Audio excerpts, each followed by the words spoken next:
அஸ்ஸலாமு அலைக்கும் வரஹ்மத்துல்லாஹி வபரகாத்துஹு. அன்புக்குரிய சகோதரர்களே, ஒரு அற்புதமான ஒரு கதையை சொல்லி நான் இந்த காணொளியை துவங்குகிறேன். ஒரு ஆச்சரியமான, அதே நேரத்தில் நம் எல்லோருக்கும் ஒரு தன்னம்பிக்கையை தரக்கூடிய, இறைவனின் மீது கூடுதல் அன்பையும் பிரியத்தையும் உள்ளார்ந்த ஈடுபாட்டையும், அவனை வணங்க வேண்டும், அவனை நினைக்க வேண்டும், அவனின் பக்கம் நாம் நெருங்க வேண்டும் என்பது மீது உண்டான ஒரு அக்கறையையும் தரக்கூடிய ஒரு அதி அற்புதமான ஒரு நிகழ்ச்சி. கதை என்று சொல்வதை விட அது ஒரு வரலாற்று செய்தி, நடந்த செய்தி, நபிமார்களுடைய வாழ்க்கையில் நடந்த சரிதை. அதை உங்களுக்கு சொல்கிறேன். இந்த காணொளியை முழுமையாக நீங்கள் பாருங்கள். இந்த காணொளியின் இறுதியிலே இந்த கதையின் மூலமாக நமக்கு என்ன மாறல், அதையும் நம்ம படிக்க போகிறோம். இன்ஷா அல்லாஹ் நீங்கள் முழுமையாக பார்த்து நீங்களும் நானும் இதன் மூலமாக பயனடைய வேண்டும். அல்லாஹ் தௌஃபீக் செய்வானாக. மூசா அலைஹிஸ்ஸலாமுடைய காலத்தில் கடுமையான வறுமை, பஞ்சம், கடுமையான ஏழ்மை, மழை இல்லாமல் உயிரினங்கள்லாம் செத்து போகிற நிலைமைக்கு வந்து போச்சு. ஆமாங்க, மழை கிடைக்காட்டி என்ன ஆகும்? எம்பிட்டு தான் நம்ம வெளியிலிருந்து செயற்கையாக உருவாக்கினாலும் இயற்கையாக மழை தேவையே. செயற்கையாக எவ்வளவு உபகரணங்களை வைத்து நாம் நம்முடைய நீராதாரங்களை வலுப்படுத்தி கொண்டாலும் இயற்கையாக இறைவனுடைய புறத்திலிருந்து கிடைக்கக்கூடிய மழை கிடைத்தாக வேண்டும். இல்லைன்னா பெரிய கஷ்டம், பெரிய பஞ்சப்பாடு ஏற்பட்டு போயிடும், உணவு பஞ்சம் ஏற்பட்டு போயிடும், உயிரிழப்புகள் ஏற்பட்டு போயிடும், வறுமையும் பட்டினியும் கோரதாண்ட வாழக்கூடிய சூழல் ஏற்பட்டு போயிடும். அப்படியான ஒரு நெருக்கடியான நிலைமை. இப்போ மூசா அலைஹிஸ்ஸலாம் என்ன செஞ்சாங்க? அப்படி ஒரு சூழல் இருக்கிறதுனால எல்லா மக்களையும் ஒன்று சேர்த்து ஒரு மைதானத்துக்கு கொண்டு வந்து அல்லாட்ட சலாத்துல் இஸ்திஸ்கா, மழை தேடி தொழக்கூடிய தொழுகை தொழுது அல்லாட்ட பாவ மன்னிப்பு கேட்டு, யா அல்லாஹ் எங்களுக்கு மழையை கொடு ரப்பே, நாங்கள் செஞ்ச பாவத்தினால தான் நீ மழையை தடுத்து வச்சிருக்க போல தெரியுது, எனவே நீ மழையை கொடுத்துரு, கஷ்டமாக இருக்குது, ரொம்ப வறுமையாக இருக்குது, ரொம்ப பெரிய இழப்பு ஏற்பட்டு போயிடும், மழையை கொடுன்னு அல்லாட்ட கேட்டாங்க. இப்போ அல்லாஹ் மூசா அலைஹிஸ்ஸலாம் சொன்னா, மூசா நீங்கள் கூட்டு வந்திருக்கீங்கல்ல ஒரு கூட்டம், இந்த கூட்டத்தில் ஒருத்தர் இருக்காரு, 40 வருஷம் கடுமையான பாவம், வாழ்க்கை முழுக்க பாவம் தான், 40 வருஷம் பாவம், என்னை பக்கம் வந்தாலும் திரும்பி பார்க்கவே இல்லை, என்னை ஒரு நாள் கூட நினச்சி பார்த்தது இல்லை, ஒரு நாள் 2 நாள் இல்லை, 40 வருஷமாக தொடர்ந்து எனக்கு ஆப்போசிட்டாக நிறைய வேலையை செஞ்சுட்டு இருக்கிறான். அந்த ஒருத்த அந்த கூட்டத்தில் இருக்கான்றதுனால தான் நான் மழை கொடுக்காம இருக்கேன். அந்த ஒருத்த அந்த கூட்டத்தில் இருக்கான்றதுனால தான் மழை தடைப்பட்டு நிற்குது, மற்றவங்களுக்கெல்லாம் மழை வராமல் நிற்குது, வறுமை பஞ்சம் பீடிச்சிருக்குது. அவர் கலண்டுறாருன்னா பிரச்சனை இல்லை, மழையை கொடுத்துடலாம். மூசா அலைஹிஸ்ஸலாம் எந்திரிச்சு சொன்னாங்கப்பா, யாரோ இந்த கூட்டத்தில் 40 வருஷமாக பாவம் செஞ்சுட்டு இருக்கிறாங்க, பெரிய பாவம், தயவு செஞ்சு நீங்கள் எந்திரிச்சு வெளியே போயிருங்க, உங்களால் மொத்த கூட்டத்துக்குமே மழை இல்லாமல் கிடைக்குது, வறுமையிலையும் பஞ்சத்திலும் அழிஞ்சு போயிடுவோம், கால்நடைகளும் உயிர்களும் செத்து போயிடும், எனவே நீங்கள் தயவு செஞ்சு எஞ்சி வெளியே போயிருங்க, நீங்கள் போயிட்டீங்கன்னா மழை கிடைச்சிடும். போன மாதிரி யாருமே போன மாதிரி தெரியல. மறுபடியும் செஞ்சாங்க. எந்திரிச்சு மூசா அலைஹிஸ்ஸலாம் பேசுனாங்க, இப்போ யாருமே போன மாதிரி தெரியல, இருக்கிறது கன்ஃபார்ம், ஏன்னா சொன்னது நீங்களும் நான் சாதாரண மனிதர் இல்லை, அல்லாஹ் சொல்லியிருக்கான், எனவே எந்திரிச்சு போயிருங்க தயவு செஞ்சு, உங்களால் மொத்த கூட்டத்துக்கும் மழை தடப்பட்டு போக வேண்டாம், போயிருங்களேன் அப்படின்னா. யாருமே போகலை. வருத்தப்பட்ட மூசா அலைஹிஸ்ஸலாம் மறுபடியும் எந்திரிச்சாங்க. எந்திரிச்சு சொன்னாங்க, தயவு செஞ்சு நான் மறுபடியும் சொல்கிறேன், உங்களுக்கு நான் ரொம்ப பணிவோடு கேட்டுக்கிறேன், யாருன்றதை நாங்கள் பார்க்க வேண்டாம், நீங்களே எந்திரிச்சு போயிருங்க, யாருக்கும் தெரியாமல் எந்திரிச்சு போயிருங்க, நீங்கள் இருக்கிறதுனால மழை கிடைக்காம இருக்குதுப்பா அப்படின்னு சொன்ன உடனே அந்த குறிப்பிட்ட மனிதர் இருந்தாலும், அந்த பர்டிகுலர் மனிதர், அவருக்கு ரொம்ப வருத்தமாகி போச்சு. அல்லாஹ், என்னால் இவ்வளவு பெரிய பாதிப்பா, என் மக்களுக்கு பாதிப்பா, இவ்வளோ பெரிய பஞ்சமா வறுமையா, அது நான் செஞ்ச பாவமா காரணம் அல்லாஹ் அப்படின்னு மேலே ஆடையை தூக்கி தலைக்கு மேலே போட்டுக்கிட்டாரு.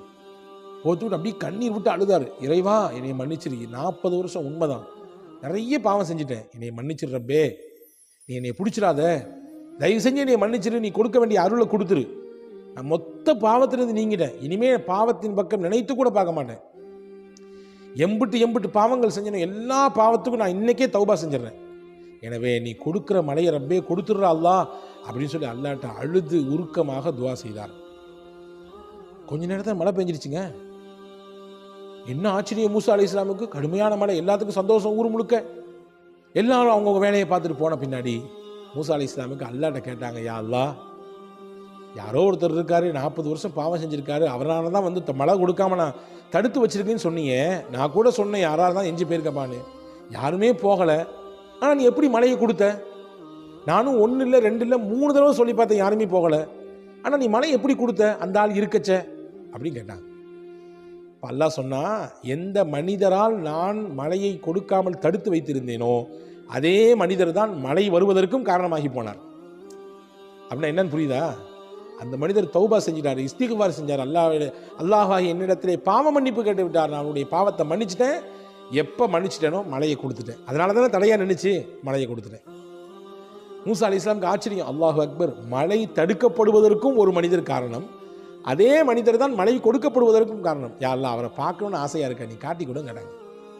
அவரை பார்க்கணுன்னு எனக்கு ஆசையாக இருக்கு, யாரும் எனக்கு காமிச்சு கொடுங்க கேட்டாங்க. அல்லாஹ் ஒரு விஷயம் சொன்னார், ரொம்ப நீங்களும் நானும் யோசித்து பார்க்க வேண்டிய விஷயம். நம்முடைய வாழ்நாளில் ஒவ்வொரு நிமிடமும் அல்லாஹ்வுடைய அருளை நாம் சுவைத்து கொண்டிருக்கிறோம், சுவாசித்து கொண்டிருக்கிறோம். அல்லாஹ் நம்ம மேலே எவ்வளவு பாசம் உள்ளவன், எவ்வளவு கருணையாளன், எவ்வளவு அன்பை பொழியக்கூடியவன், நமக்கு தான் அது புரியுறதில்லை. அல்லாஹ் அந்த புரிதலோடு தான் நம்ம இடத்தில் நடந்து கொண்டிருக்கிறான்.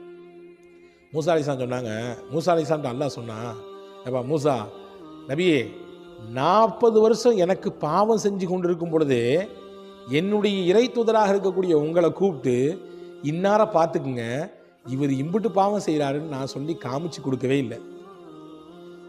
பாவம் செஞ்சு கொடுக்கும் பொழுதே, செஞ்சுக்கிட்டு இருக்கும் பொழுதே நான் உங்கள்ட்ட காமிச்சு கொடுக்கல.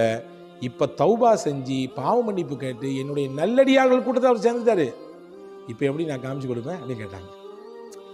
பாவியாக இருக்கும் பொழுதே அடையாளப்படுத்தாத நான் இப்பொழுது பாவ மன்னிப்பை பெற்று நல்லடியார்களிலே கூட்டத்திலே சேர்ந்ததற்கு பிறகு நான் எப்படி அவரை நான் உங்களுக்கு அடையாளப்படுத்தி காமிக்க முடியும், எப்படி நான் அவரை உங்களுக்கு காமிச்சு கொடுப்பேன் என்று கேட்டார்கள். கேட்டான் அல்லாஹ் என்று ஹஸரத் மூசா அலைஹிஸ்ஸலாம் சொன்னார். அன்பான சகோதரர்களே, இந்த நிகழ்ச்சி எவ்வளோ பெரிய ஒரு பாடத்தை தருகிறது. பாவ மன்னிப்பு அவ்வளோ மகத்தானது. ஒவ்வொரு நாளும் அல்லாஹ்விடத்திலே நாம் பாவ மன்னிப்பு கேட்க வேண்டும். எனவே தான் முஹம்மது ரசூலுல்லாஹி ஸல்லல்லாஹு அலைஹி வஸல்லம் 70 தடவை, சில அறிவிப்புகளிலே 100 தடவை நான் அல்லாஹ்விடத்திலே பாவ மன்னிப்பு கேட்கிறேன் என்று வந்து சொல்லியிருக்கிறார்கள். பாவ மன்னிப்பினால் 3 பலன் கிடைக்கும். நீங்கள் குறித்து வச்சுங்க, கண்டிப்பாக குறித்து வச்சுங்க. அல்லாஹ்ட்ட இஸ்திக்பார் செய்கிறதுனால 3 கிடைக்கும். இது நான் சொல்லலை, குர்ஆன் சொல்லுது. நீங்கள் பாவ மன்னிப்பு கேட்டால் யுர்சிலி ஸமா அலைக்கும் மித்ராரா, அல்லாஹ் உங்களுக்கு வறுமையை போக்குவதற்கு மழை கொடுப்பான், உங்களுடைய பஞ்சத்தை அழிப்பதற்கு வானிலிருந்து மழையை கொடுப்பான். இது பாவ மன்னிப்பினால் கிடைக்கக்கூடியது. 2வது சொல்கிறாங்க, முக்கியமான நம்ம எல்லாத்துக்கும் தேவை, ஒயும்திதுக்கும் அம்வால், உங்களுடைய பொருளாதாரத்திலே வளத்தை கொடுப்பான், உயரத்தை கொடுப்பான், நல்ல முன்னேற்றத்தை தருவான். நீங்கள் எந்த அளவுக்கு அல்லாஹ்ட்ட இஸ்திக்பார் செய்றீங்களோ அந்த அளவுக்கு உங்களுக்கு காசு கிடைக்கும். அதாவது பொருளாதாரத்திலே பரக்கத் கிடைக்கும், பொருளாதாரத்திலே வளர்ச்சி கிடைக்கும், பொருளாதாரத்திலே முன்னேற்றம் கிடைக்கும், உங்களுடைய வியாபாரத்தை, உங்களுடைய தொழிலிலே நல்ல வளர்ச்சியை நீங்கள் பார்ப்பீர்கள். பாவ மன்னிப்பை செய்ய செய்ய செய்ய செய்ய. 3வது அல்லாஹ் முக்கியமாக சொன்னால், பனீன், பிள்ளை இல்லாமல் இயங்கி கொண்டிருக்கக்கூடிய தம்பதிகள் அதிகப்படியாக அல்லாஹ்விடத்தில் இஸ்திக்பார் செய்யணும். அப்படின்னா என்ன பொருள்? நீங்கள் செஞ்சுருக்கக்கூடிய பாவத்தினால தான் உங்களுக்கு பிள்ளை தராமல் அல்லாஹ் இருக்கிறானா, அப்படி புரிஞ்சிடக்கூடாது. இஸ்திக்பாரின் மூலமாக கிடைக்கக்கூடிய 3வது முக்கிய பலன், பிள்ளை இல்லாதவர்களுக்கு அல்லாஹ் பிள்ளை செல்வங்களை, வாரிசுகளை கொடுப்பதற்கு ஒரு காரணியாக அல்லாஹ் இஸ்திக்பாரை வச்சிருக்கான். எனவே யார் ஒருவர் அதிகப்படியாக அல்லாஹ்விடத்திலே பாவ மன்னிப்பை கேட்பாரோ, அல்லாஹ்விடத்தில் இஸ்திக்பார் செய்வாரோ, அல்லாஹ் அவருக்கு வாரிசு இல்லை என்றால் வாரிசை தருவதற்கும் போதுமானவன். இது 3 விஷயத்தை அல்லாஹ் தருவான் இஸ்திக்பார் வழியாக என்று அல் குர்ஆனிலே அல்லாஹ் சொல்கிறான். எனவே அன்பான சகோதரர், பாவ மன்னிப்பு இஸ்திக்பார் அல்லாஹ்ட்ட டெய்லி கேட்கணும். எப்போவாவது ஒருக்க ரமதானில் 2வது பகுதி அதோட முடிஞ்சு போச்சு அப்படின்னு நினச்சிக்காதீங்க, ஒவ்வொரு நாளும் கேட்க வேண்டும். இந்த காணொளியின் கடைசி நேரம் வந்துவிட்டது. நான் ஒரே ஒரு இஸ்திக்பாரை சொல்கிறேன். வாழ்நாளில் நிச்சயம் மனநமிட்டு ஓத வேண்டிய, ஒவ்வொரு நாளும் ஓத வேண்டிய இஸ்திக்பார். ரசூலுல்லாஹ் சொன்னாங்க, யார் நான் சொல்லித்தரக்கூடிய இந்த இஸ்திக்பாரை காலையில் ஓதி அன்றைய மாலைக்குள் மரணத்தை தழுவுகிறாரோ அவர் சொர்க்கத்திற்கு செல்வார். யார் ஒருவர் மாலையிலே நம்பிக்கையோடு ஓதி மறுநாள் காலைக்குள்ளே வஃபாத்தாகிறாரோ அவர் சொர்க்கத்திற்கு செல்வார். மௌத்துங்கிறது 2 நேரத்தில் ஏதாவது ஒரு நேரம், ஒன்று பகலில் வரும் அல்லது மௌத் நைட்டு வரும். 24 மணி நேரம் தான் வரப்போது, அவ்வளோதானங்க. அந்த 24 மணி நேரத்திலே பகலும் இருக்கிறது, ராத்திரியும் இருக்கிறது. அப்போ காலையில் ஓதிவிட்டால், பகலில் மரணம் வந்தால், அதை நம்பிக்கையோடு ஓதும் பட்சத்திலே நிச்சயம் நம் சொர்க்கத்திற்கு தகுதியானதாக மாறுவோம். மாலை ஓதிவிட்டால் நம்பிக்கையோடு, மறுநாள் காலை விடுவதற்குள் நமக்கு மரணம் என்று இருக்குமே ஆனால் நிச்சயமாக அதன் மூலமாக சொர்க்கத்திற்கு நான் செல்வோம். அதுதான் சய்யிதுல் இஸ்திக்பார். முஹம்மது ரசூலுல்லாஹி ஸல்லல்லாஹு அலைஹி வஸல்லம் கற்றுத்தந்த ஹதீஸ் புகாரி ஷரீஃபிலே பதிவாக இருக்கிறது. ரசூலுல்லாஹி சொன்னார்கள், இந்த ஹதீதை, இந்த இஸ்திக்பாரை கட்டாயம் மனனமிடுங்கள். இதிலே நான் ஸ்க்ரீனிலே கொடுக்குறோம், இன்ஷா அல்லாஹ் டிஸ்கிரிப்ஷனும் தருகிறோம்.